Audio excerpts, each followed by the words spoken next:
Part of that is, the way I put it is, 30 years ago, if you asked a civil servant what he did, he would sort of get up, put out his chest and say, I'm a civil servant.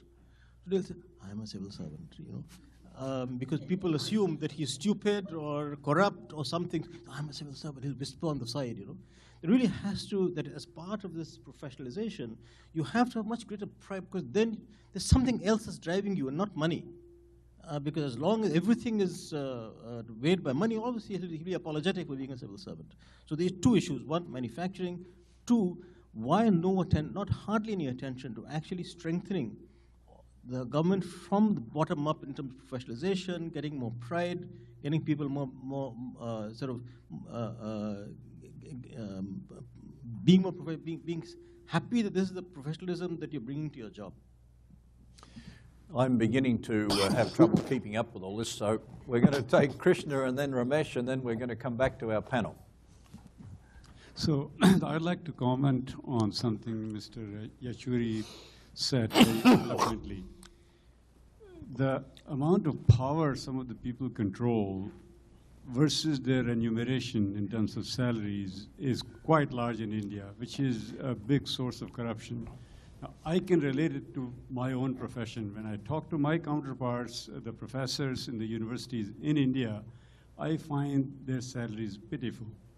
They're supposed to be the best and the brightest minds one can get. They're supposed to have gotten highest possible education at the best possible universities, and then they're supposed to teach and receive peanut shells.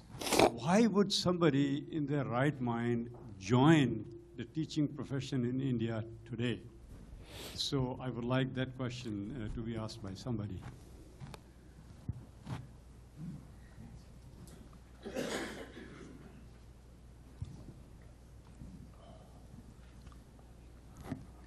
NK mentioned about the better governance in Bihar. And, in last December, when I was there, it was indeed a sight to see in the city, which is kind of 150 kilometers from Patna. So that place, in the morning, 6:45, December, the temperature is quite low. And you see these young girls riding their bike with a smile on the face, going to the school. I think that kind of tells the development and the change which is happening. The growth, which is quite high, everybody talks about it, 14%, that mainly comes from the construction, road construction, and also the growth in the real estate value. This better governance has actually made people of Bihar and people who are living outside actually more confident, and they do now have a hope, and they see that there will be a developed Bihar. But the other part which I see kind of disturbing, that education in rural area, that is still a desire, that's still kind of not being addressed at a rate which it should be. The businessmen of Bihar, they are still kind of, when I talk to my friends, my fellow businessmen, they're still kind of saying that, we are not in it right now. Still we are waiting. They're not in it. Part of them, there are, but still the majority is not in. We also saw that Bihar did not get the outside investment, private investment. Tried, and to the credit of NK Singh, is kind of tried so hard and still working on it, and I'm sure one of these days it'll happen.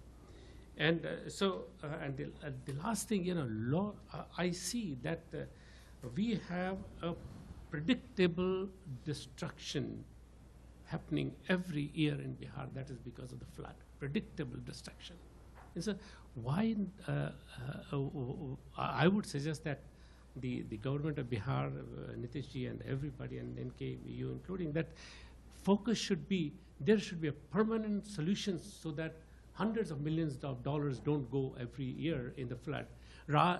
And not worry about this special status for Bihar. Because if this focus towards the flood is given, that is much more bigger advantage than just looking for this special status, which is kind of a controversial issue with that. Thank you. Thanks, Ramesh. Pang, we're going to wait for the panel to have a chance to respond to some of this. It's getting a rather rich agenda. So who would like to go first? Why don't we start from the batting order from the other end? Wonderful. Wonderful. Thank you. Well, let me try and prioritize some of the questions. I see Rakesh is not here, but so I'll wait for him to come back. But I think what Anne said is absolutely correct. I mean, when I was talking about this, let's say, the difference of level, it was only as an example to make a point, but that alone is not going to solve the problem, absolutely. No, there is a degree of moral enforcement, there's a degree of regulation, there's a degree of penalties that are required. I mean, all these have to be put in place in a package. I mean, it's not that you just increase salaries and hope that corruption will end, no. And what Rakesh is saying, unfortunately, what we have, and our experience in India suggests, that the people who have more money are the ones who are making more money. I mean, it's not the poor, but it's always those who have more money who are making more money. So that is an absolutely correct point. I mean, I entirely agree, and that has to be put in. And I think a point which has generally emerged, and I think which Mr. Naushad of the Forbes had pointed out first, and then others followed, is why is the government machinery not responding to this reform process? And why is it that you have private sector being more efficient? Anjani raised this, and everybody's experience is that. But that I would say that the manner in which the reform process began in India was, and we have always been critical of that point then, and we continue to say that now, is proper preparation has not been done. You have a bureaucracy that is being used to a certain type of system of a license Raj permit system. You have the same bureaucracy to whom you are now saying that these reforms have to be implemented. Now that is not mechanical. I mean, it just won't happen. So it's an entire issue, and there you got to learn from China that before this process starts, it's not only the machinery of the government and the party that was put in place, but it was the people that were prepared. That this is the path that we are going to go through. I mean, that preparation, unfortunately, did not take place in India, has not taken place so far. And that is something where our whole system will have to really work towards. You'll have some very efficient, good bureaucrats like NK. You have, I mean, today while we were coming in the car, he said, who's the tallest of us? I said, NK, you're asking this question in which capacity? I said, if you were asking this question in the capacity of the Finance Secretary of India, I would say you are the tallest. I mean, how dare I say I'm not? I mean, he's not. But it depends. So it is a question of getting the bureaucracy to go along. Now that is something that you've just not done any preparation at all. And that is where I think there's been a very serious disjoint when the reform process started, which needs to be corrected now. Otherwise, this sort of rent-sucking, what we were talking about, will continue to go on. And what Mr. Saraswat also raised about why are people, I mean this disjoint is general in the Indian context. And that is what I think we have to seriously address, and we've been drawing the attention, and I hope that will be addressed, because unless that is done, what Anjani talked about her experience of local body governments also, I mean, that is not going to be done. Two things have to be done. One is this disjoint corrected. The second is that you require to give them greater financial powers and authority. We tried in West Bengal, the only state which gave 52% of all development work to the panchayats. There was a hue and cry in our coalition partners saying that, what are we as ministers supposed to do?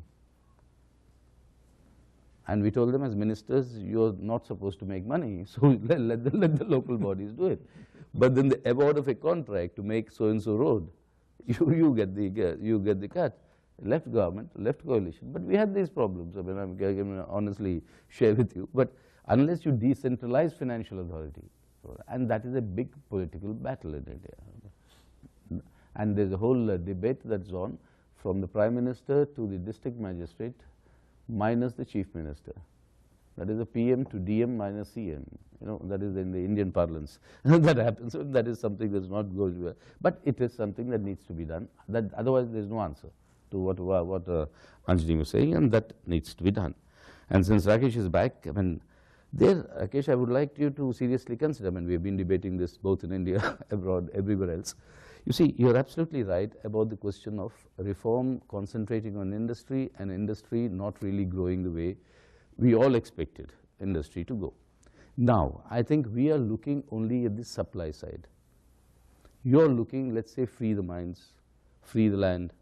You know, you do this, I mean, labor. But, I mean, the most important constraint, I believe, in India is the demand side. Can I interrupt on that? You see, If I interrupt on the demand side, you know, the trade deficit, that is difference between manufactured exports and manufactured imports, is 10% of GDP. yeah. There is no demand constraint. No. Importing the stuff. No. Why? No, again, let me come down. The trade deficit tells you the lack of demand constraint in certain sectors for, let's say, industry. Okay, you're talking about the industry. You're importing much more, so there is no demand constraint. You have the imports coming. I'm talking of the domestic demand constraint. Now, what industry produces has to be sold. No? But No, 1 minute. This is an important point, Nick. You should demand that domestic demand is importing stuff from abroad to consume, which Indian manufacturing is not producing. So it's domestic demand. We're importing much manufactured goods, then we're exporting, which means that actually the excess demand is being imported from abroad rather than being produced domestically. No, I think we'll have to go into the details of that, Rakesh, because, I mean, what we are really importing, is it for consumption? Yes.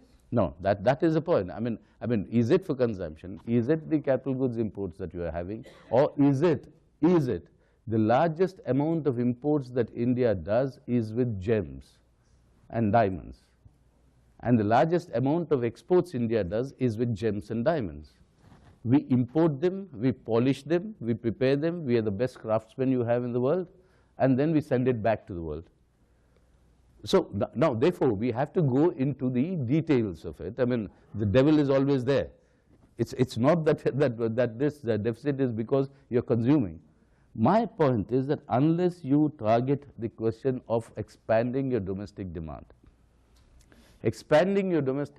from, let's say, 200 million is larger than population here, larger than population of many European countries put together, the world is happy. But unless you're able to exert, that's why when my friend Chandan said, I mean, Keynesian boondoggling, you know, digging holes and filling it up. But you know, there's another dimension to it. It's not merely not adding to infrastructure. That's a correct point. I don't disagree with that. But you are actually paying salaries when people spend. There's demand for your goods. Now, industry is not picking up because you don't have domestic demand growing for industrial goods. Now, that is a point you can, I mean, let's debate it more in greater detail. I mean, I'll give you those, those figures because we calculated. If supposing everybody in India under the poverty line officially declared, sorry, Nick, it will take 1 minute to explain, that everybody in India under the poverty line as officially declared, which is an underestimate according to me, gross, that's a different point. But if each one of them buys one sari or one, what we call dhoti, I mean, a piece of clothing, the demand for cotton textile in India cloth will be 3 times our existing capacity. Now, okay, let's discuss this issue in greater detail if you want. But the point is, ignoring that side, by only freeing your supply side, you are not going to have industry to grow. And this disjoint, which Rakesh pointed out, very correct, that the growth of industry in the last 20 years of reform has been lower than the decade prior to the reforms. Now, this is a very serious issue. I think in the direction of reforms, what I began my presentation with, it's not a question of opposing or supporting reforms. It's a question of, in India's concrete conditions, what are the type of reforms you want? Now, that is the important issue. You can have industry coming in to export. You can have Indian capital going out to buy up, take operations in the world. please consider one of the other reasons, and Tata's himself have said it, one of the other reasons why they are acquiring these properties outside and producing there is that the lack of domestic demand in India is actually making them move their capital outside. Now, this is a point which requires a serious consideration. I mean, it cannot be brushed aside by saying that these are anti-reform or pro-reform. I mean, unless you address this issue properly, I think we run into a serious problem. And that is where this movement of labor or the movement of the migration from agriculture to industry, which Rakesh spoke about, very correct. And that is a point that can be addressed only when you can extend your domestic demand. Thank you.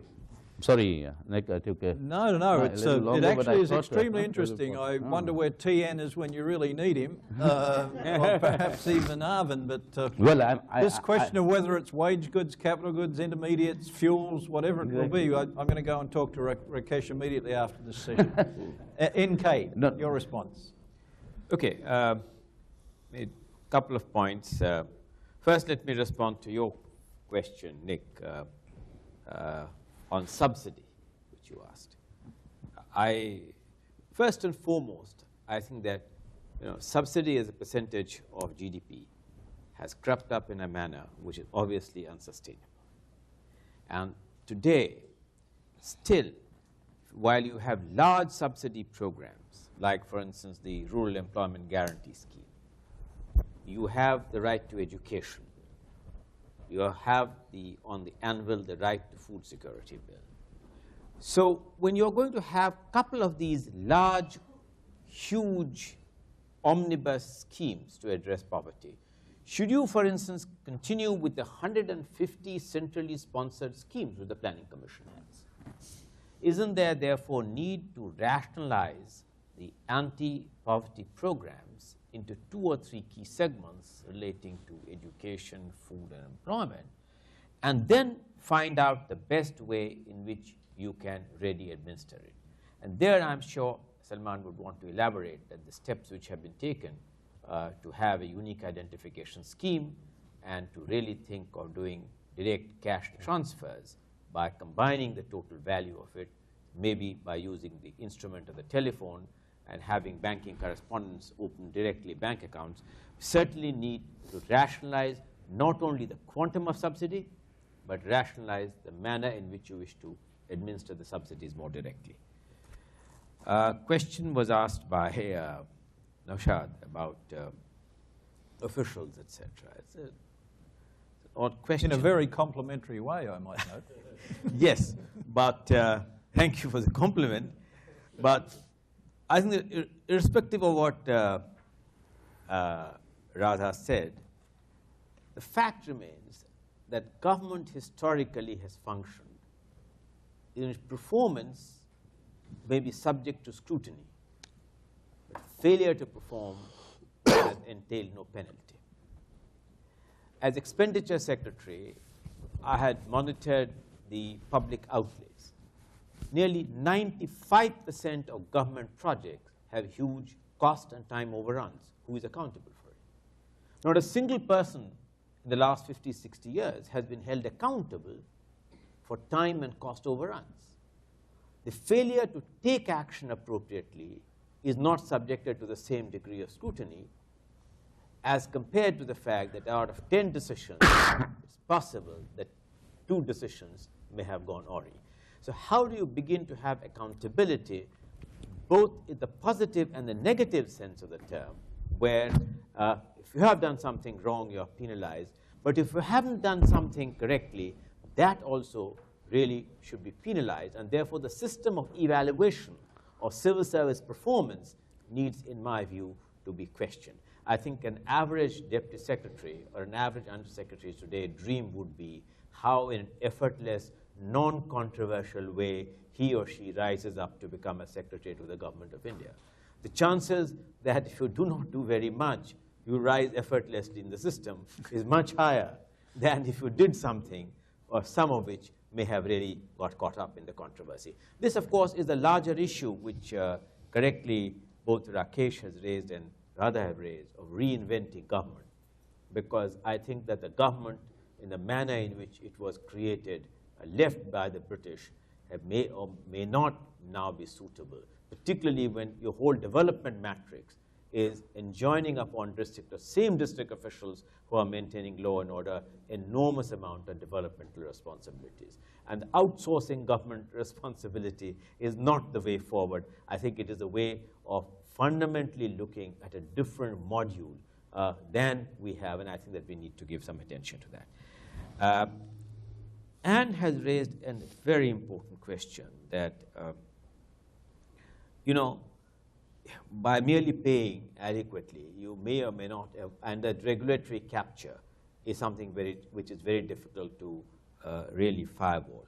But let me say this, where really we have flawed in our entire regulation is a simple one. To some extent, I take the blame for having drafted 2 or 3 of these regulatory kind of stuff.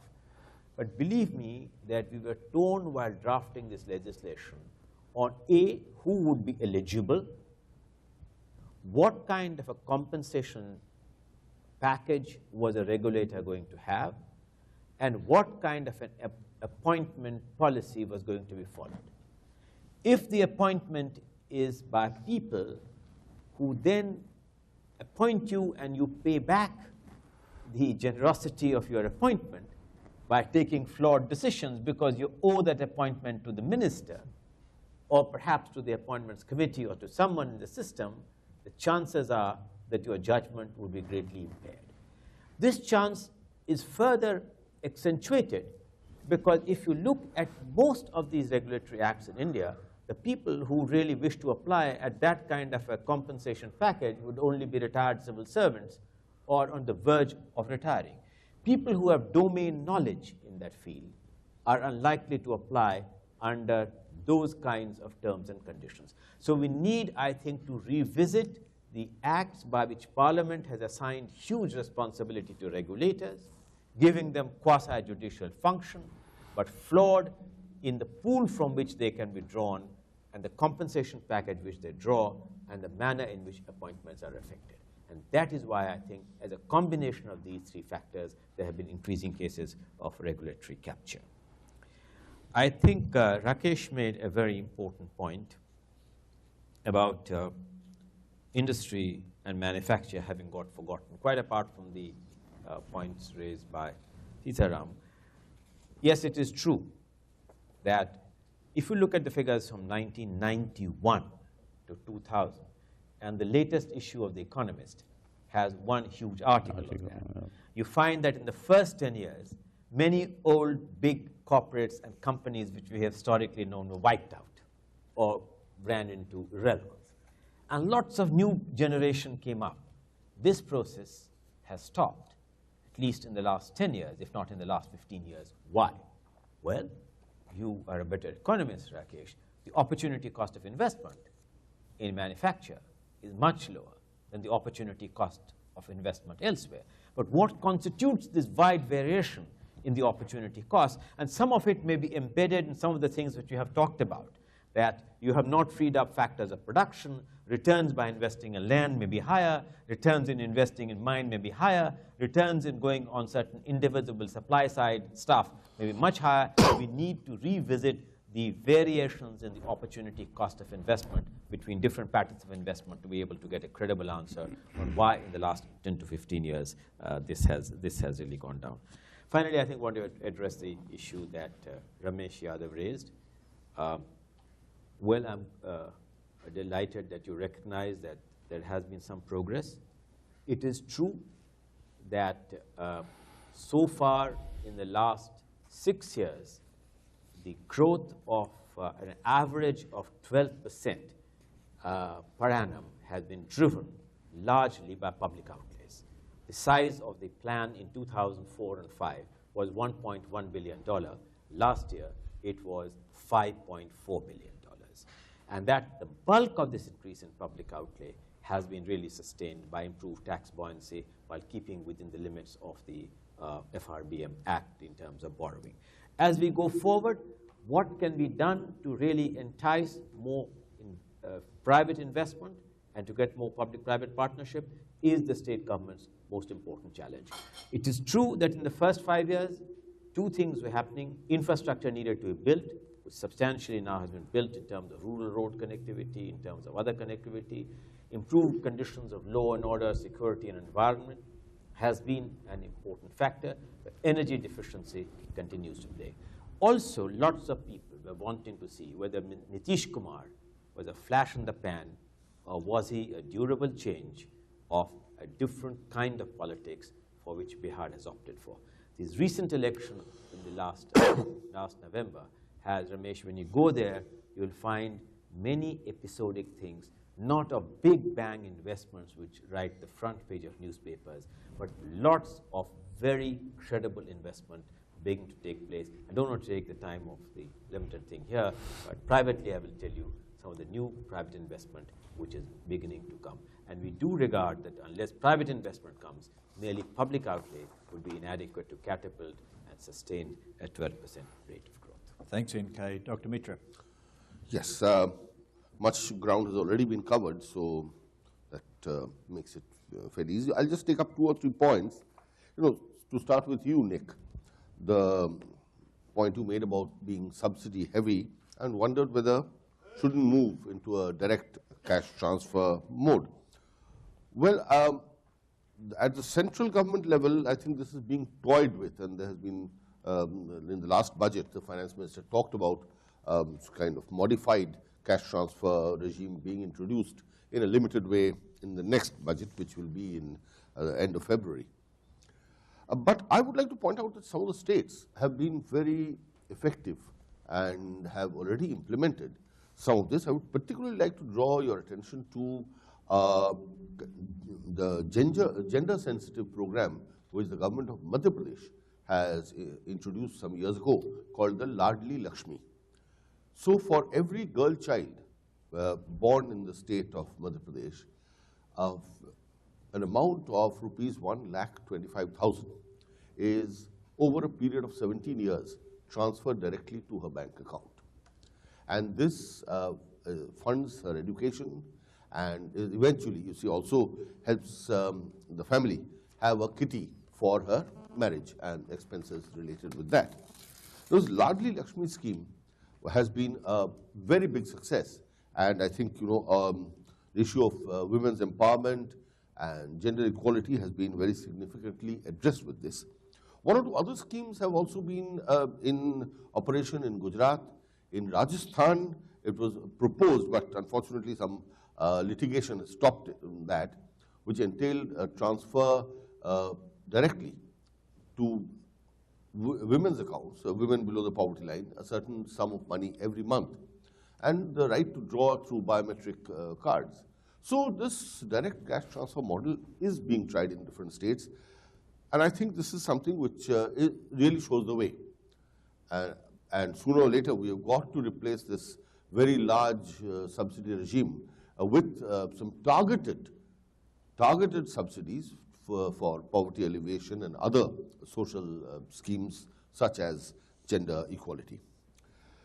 But related to that other point you raised about subsidy and jobs, I'm very worried about this proliferation of a large number of these umbrella schemes, starting with NREG. Now, it's one thing to generate jobs, and it's another to go around giving dole. There's a big difference. And that further, to kind of pretend that you are creating jobs when actually it is the government giving out what amounts to a dole. Therefore, I think now the time has come to seriously re-examine, because the subsidy burden is growing, and this what was meant to create rural employment is in fact creating an elaborate structure of doles in the countryside. And linked to that, I'll just jump straight to what Rakesh mentioned, very important point about relative to other countries, the slow movement from rural sector to the urban sector. I mean, I don't think it's so much a factor of manufacturing industry not kind of growing adequately. This is happening worldwide, but there are enough jobs in the cities, so the movement should have been faster. but it is the fact that the dole system is in operation in the countryside and is not available in the cities. So I think that is one thing, and also India's own social security network, which is largely the family, the private social security network that people enjoy, the family, that enables people in the countryside to lead, I wouldn't say comfortable, but lead a decent enough living, whereas city brings with it all the kind of uncertainties. So this India may be on the threshold of actually reversing some known economic development parameters and the movement, and we have to be ready for a situation in which you'll have this urban population kind of more or less stagnating at around 40–45% over the next 20 or 30 years, and the rural population, although agriculture is contributing less and less, will remain 50% or plus, which is a reversal of global trends. I know this is, amateur economics, so I can see Rakesh vigorously nodding his head in disagreement, but I think we'll discuss that later. But I do feel that this is what the pattern is showing over the last few years, and we therefore need to create the adequate infrastructure in the rural areas to gainfully employ people there, gainfully locate them there, and we need not be obsessed with this thing, migration to the urban areas. I think most other points have been touched upon, and this the Anjani that made the point about devolution via panchayats. I think some states are beginning to do it, and it goes beyond what has been centrally conceived, and which is my larger point, that the more the center retreats from many of these schemes. Yes, Sarva Shiksha Abhiyan is a good scheme, but its implementation and the financial devolution has to be left more and more to the states and to the panchayats below that to devise their own schemes, devise the appropriate methods, select their teachers, set up the school infrastructure. Only then are these, I would say, well-intentioned but schemes from the centrally planned schemes, which are well-intentioned but get kind of distracted on the way. Dr. Mitra, one quick question.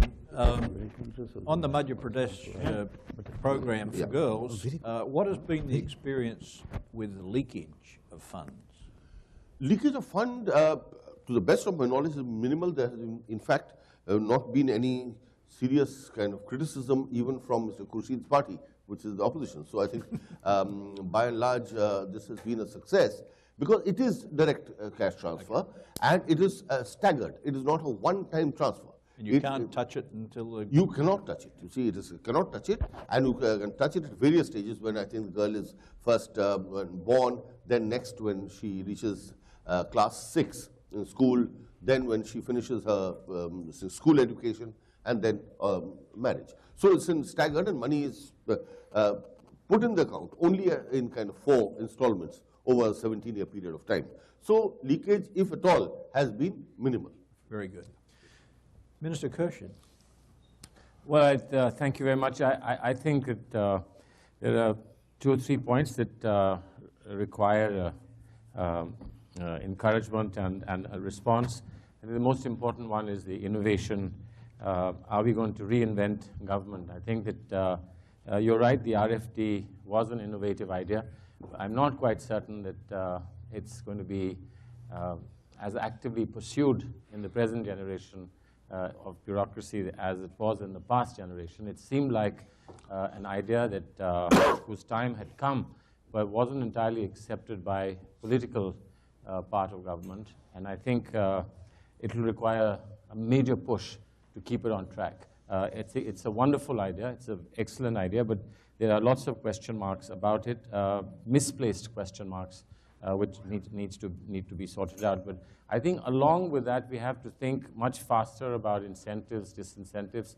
But all that will have to be worked in terms of what our government should look like. Should we have more people from outside come into government and more people in government move out at a particular stage? Many of these proposals are lying encapsulated in the 13 volumes, I think, of the Administrative Reforms Commission The only problem is you need a parallel government to consider those 13 volumes. There are many attempts in the country to make parallel governments. For instance, accountability, Anna Hazare wants a parallel government. To reform the government and reinvent it, there has to be a parallel government, etc. So that's more jobs for the boys. Now we have to think about a lot of things about what the civil service structure of government should be like. Should all civil servants and judges be re-employed at the age of 60 and 65 respectively? We can't legislate on any regulatory authority without the Supreme Court having a final word saying 70% of the appointments must go to retired judges, otherwise we'll strike down your legislation. The judicial reform, that is the reform. Judicial reform. It's happening now with every single regulatory authority that is proposed. 70% have to go to the judges, and be sure that the Lokpal will have 70% judges beyond the age of 65. So this is a major problem. I think judicial reform is the first thing that we need to bring in. But as far as the devolution is concerned, I did say that transfer of functionaries, funds and functions is the theme that was being pursued. There is reluctance to transfer all these three things to the local level of governance. Of course, they must. I think the idea now that we need to promote is to say that government from the center will transfer funds directly to the village and district level authorities, elected bodies, but that they must also have matching funding that they must raise from their own resources. Today, it's a very romantic tale of, we are waiting for money to come from Delhi. We are not going to raise one penny ourselves, although they should be. And I think there has to be a link between that and Manrega, so that the assets that are being created should be created knowing that those assets must then produce some revenue for the village, which is not happening today, most certainly. But as far as the criticism of Manrega is concerned, let me just tell you that was the first phase, and in the second phase, we will be going into a lot more in terms of giving a value addition to people so that migration from villages to cities can be prevented. There is our commitment to providing urban facilities in rural areas, which is Pura, our former president's favorite theme.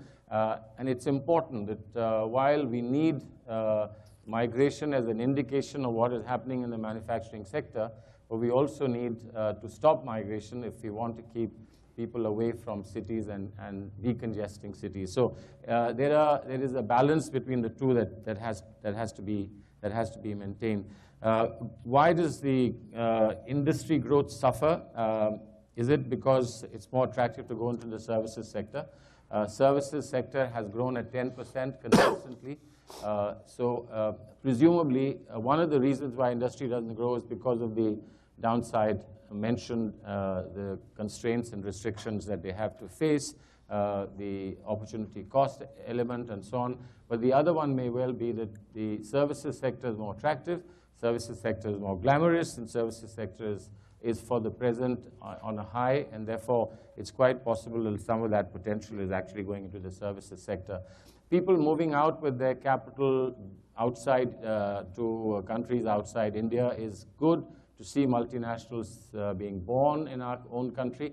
But the worrying part is that some of them are saying we are going to move out because it's very difficult to do business, and not just very difficult to do business, but to do business with dignity. I think that's a major problem that we are all concerned with. No matter which side you're on the political divide, on the 2G and whatever else is happening, at the end of the day, we have to make up our mind about what kind of political economy we want to pursue, where the shortcomings are, where have people taken unfair advantage of it. But we have to stop thinking of making money being a bad thing. A lot of people have started saying once again that making money is a bad thing, which means that you're saying that creating resources is a bad thing. And if there aren't resources, what are we going to transfer? The subsidy issue is, I think, a very important one. Direct tax transfers are taking place, and we are, obviously, as NK said, in UID, we are thinking from next year to start making cash transfers. But we have to keep in mind a lot of the big subsidies that we have, for instance, in the country are in three things, where we are not going to be able to make any cash transfer. There, a tough political decision has to be taken.